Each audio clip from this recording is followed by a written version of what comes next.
जय हिंद। अब देखेंगे group B, railway group B के जो एम्प्लॉय हैं वो, उसके बारे में। रेलवे ग्रुप बी का तो डायरेक्ट वैकेंसी बहुत कम ही आती है, ये ग्रुप सी का ही प्रमोट करके ग्रुप बी वाले बनते हैं। ग्रुप सी ग्रेजुएट ऑफिसर नहीं है, लेकिन ग्रुप बी में जो आएंगे वो ग्रेजुएट ऑफिसर होंगे। अब देख लीजिए, ये सारे जितने पद हैं ये ग्रुप बी में आते हैं। ADNE, ठीक है, assistant engineering. ADNE assistant divisional engineering, ये इंजीनियरिंग डिपार्टमेंट में आते हैं, ठीक है। उसके बाद अगला देख लीजिए, assistant signal telecom engineering, assistant divisional signal telecom engineering, ये सिग्नल टेलीकॉम डिपार्टमेंट में आते हैं, ठीक है। ये सब APO असिस्टेंट पर्सनल ऑफिसर, ये पर्सनल डिपार्टमेंट में आते हैं। AMO असिस्टेंट ऑपरेशंस मैनेजर, ये ऑपरेशन डिपार्टमेंट में यानी कि डॉक्टरी डिपार्टमेंट में आते हैं, हॉस्पिटल में, ठीक है। AFM असिस्टेंट फिनेंशियल मैनेजर, ठीक है, असिस्टेंट डिविजनल फिनेंशियल मैनेजर, तो ये फिनेंशियल डिपार्टमेंट में आते हैं। AEE, ठीक है, असिस्टेंट इलेक्ट्रिकल इंजीनियरिंग, ठीक है, assistant divisional engineering electrical engineering, ये इलेक्ट्रिकल डिपार्टमेंट में आते हैं। AME, ठीक है, असिस्टेंट मैकेनिकल इंजीनियरिंग, ठीक। ADME assistant divisional mechanical engineering, ये मैकेनिकल डिपार्टमेंट में आएंगे। ACME असिस्टेंट कॉमर्शियल मैनेजमेंट, ठीक है, असिस्टेंट डिविजनल कॉमर्शियल मैनेजमेंट, ये कॉमर्शियल डिपार्टमेंट में आएंगे। ये सारे नाम जो आप सुने होंगे तो ये ग्रुप बी फिर लेवल के ऑफिसर हैं, ये भी ग्रेजुएट ऑफिसर माने जाते हैं। इसकी डायरेक्ट वैकेंसी नहीं आती है। एक ही वैकेंसी तो EPSC से आ सकते हैं, SC ESC से आ सकते हैं, लेकिन ग्रुप की वैकेंसी डायरेक्ट नहीं आते। ग्रुप सी वाले प्रमोट करके ही ग्रुप बी बनते हैं। इसका भी सैलरी अच्छा खासा होता है। अगर बेसिक सैलरी की बात करें, बेसिक सैलरी की बात करें तो ये होते हैं, ये आपका होता है 47,700 से स्टार्टिंग होता है, 47,700 से। अगर इसका बेसिक पे की बात करें यानी कि ग्रेड पे का बात करें, ग्रेड पे का बात करें तो ये 4600 से, ये 4600 से नहीं 46 नहीं 4800 से 7800 के बीच होता है, 4800 से 7800 के बीच होता है, और सारा फैसिलिटी मिलते हैं, ठीक है। जब ग्रुप सी और डी के बारे में बढ़ाएंगे तब, यानी कि उसके बारे में जानेंगे तब बताएंगे कि रेलवे में कितने प्रकार की फैसिलिटी दिया जाता है, ठीक है। तो यहाँ पे अभी हम मेन रूप से दो ही ग्रुप देखे, ग्रुप ए और ग्रुप बी। ग्रुप सी और ग्रुप डी लंबा है तो इसे अगले वीडियो में देखेंगे। अगर इसमें ये सारा शब्द यानी कि मैक्सिमम आदमी जो रेलवे में काम भी करते हैं तो वो जानते भी नहीं हैं कि ग्रुप बी में कौन कौन आते हैं। अदरवाइज जो रेलवे में काम नहीं करते हैं, अगर उससे आप बोलिएगा रेलवे में तो आपके बोलने से पहले बोल देगा ग्रुप डी में, और सिर्फ एक ही पोस्ट के बारे में जानते हैं कि ग्रुप डी होता है।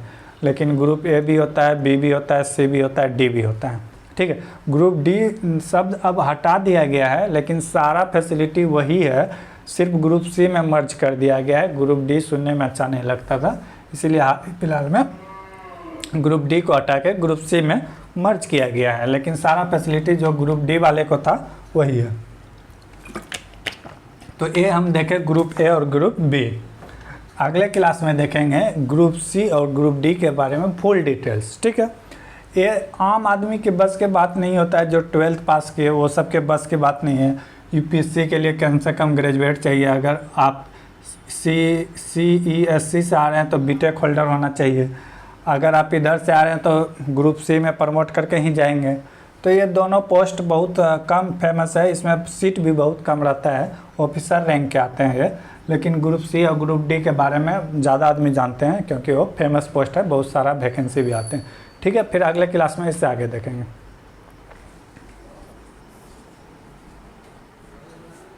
जय हिंद, स्वागत है भगत सिंह जी के क्लास में। जैसा कि हम लोग पिछले क्लास में रेलवे के बारे में पढ़े थे, तो रेलवे में 4 प्रकार से वैकेंसी निकलती है, group A, group B, group C और ग्रुप डी।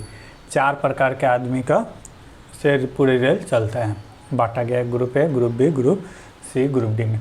सबसे बड़े पोस्ट जो होते हैं बाय वैकेंसी के द्वारा वो ग्रुप ए होते हैं। तो ग्रुप ए में कौन आते हैं, ठीक है, देखेंगे। ग्रुप ए में यूपीएससी द्वारा भी कुछ लोग आते हैं, ठीक है, यूनियन पब्लिक सर्विस कमीशन के द्वारा, और कुछ लोग CESE से आते हैं, कंबाइंड इंजीनियरिंग सर्विस एग्जामिनेशन, ठीक है। जो बीटेक होल्डर हैं वो यहाँ से आ सकते हैं, मैकेनिकल से क्या हो, इलेक्ट्रॉनिक से क्या हो, इलेक्ट्रिशियन से क्या हो, कंप्यूटर से क्या हो, जो बीटेक होल्डर हो वो इस माध्यम से आ सकते हैं। कंबाइंड इंजीनियरिंग सर्विस एग्जामिनेशन एक टेस्ट होगा, वहाँ से दे के आ सकते हैं, या तो आप यूपीएससी क्रैक करके यहाँ से आ सकते हैं। अगर यूपीएससी से जो आता है तो ये 4 पोस्ट हैं, IRTS Indian railway traffic service, IRTS क्या है, इंडियन रेलवे ट्रैफिक सर्विस, या फिर IRAS Indian railway account service, ठीक है, और उसके बाद है IRPF, ठीक है, इंडियन रेलवे पर्सनल सर्विस, और एक है IRPF Indian railway protection force. RPF के जो सबसे बड़े हेड होते हैं वो भी यूपीएससी के थ्रू ही आते हैं। तो रेलवे के 4 पोस्ट हैं जहाँ से यूपीएससी के द्वारा आया जाता है, और बाकी इधर जो बचा है बीटेक होल्डर एग्ज़ाम क्रैक करके कंबाइंड एग्ज़ाम होता है वहाँ से आ सकते हैं। IRAC Indian railway store engineering, ठीक है, इंडियन रेलवे स्टोर इंजीनियर कह सकते हैं, नहीं यहाँ पे इंडियन रेलवे सर्विस इंजीनियरिंग होगा, सर्विस इंजीनियरिंग, ठीक, और IRSS Indian railway store service, ठीक है, इंडियन रेलवे सर्विस स्टोर भी कर सकते हैं, ठीक, स्टोर सर्विस। उसके बाद है IRSME Indian railway service mechanical engineer, ठीक है, जो मैकेनिकल से आया तो मैकेनिकल इंजीनियर कराएगा। उसके बाद है IRSEA Indian railway service electronic engineering, ठीक है। उसके बाद आता है IRSSE, ठीक है, Indian railway signal service engineering. तो ये सारे क्षेत्र 1 2 3 4 5 यहाँ से और 4 यहाँ से, ये जो हैं ग्रुप ए ऑफिसर लोग के हैं, ठीक है। अगर आप चाहते हैं यूपीएससी क्रैक किए हैं तो यहाँ से आ सकते हैं, या आप बीटेक होल्डर है तो आप यहाँ से आ सकते हैं। अगर नहीं बीटेक होल्डर है या यूपीएससी क्रैक नहीं है तो आप ग्रुप ए में नहीं आ सकते हैं। बात किया जाए इसकी सैलरी का, तो सैलरी भी इसका अच्छा खासा होता है। बेसिक सैलरी की बात करें तो 1,18,500 से स्टार्टिंग होता है, 1,18,500 से स्टार्टिंग होता है। अगर इसे पे स्केल देखा जाए, ग्रेड पे जिसे कहते हैं ग्रेड पे, तो ये 8700 से 10,000 के बीच होता है, ठीक है। और सारा फैसिलिटी मिलता है सरकार के द्वारा, आपको कार दिया, 4 व्हीलर दिया जाएगा, ठीक है, रेंट घर में अच्छा खासा यानी क्वार्टर मिलेगा। जितना फैसिलिटी दिया जाता है रेलवे में सारा फैसिलिटी उपलब्ध रहता है ग्रुप ए ऑफिसर के लिए, ठीक है।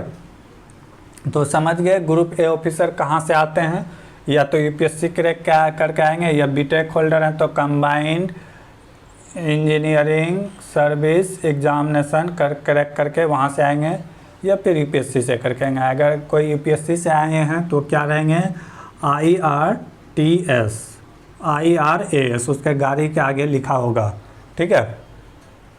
तो ये थे ग्रुप ए की बात। अब बात करते हैं ग्रुप बी की बात। अगर ग्रुप बी की बात किया जाए तो ग्रुप बी की कुछ पोस्ट यूपीएससी से ही भरा जाता है, बाकी ग्रुप सी के स्टाफ यानी कि ऑफिसर से ही, पर ऑफिसर तो नहीं कहेंगे ग्रुप सी और ग्रुप डी को, ग्रुप सी और ग्रुप डी के ऑफिसर नहीं कहेंगे, ग्रुप सी के स्टाफ प्रमोट होके ही ग्रुप बी में आते हैं। देखेंगे ग्रुप बी में कौन कौन आते हैं।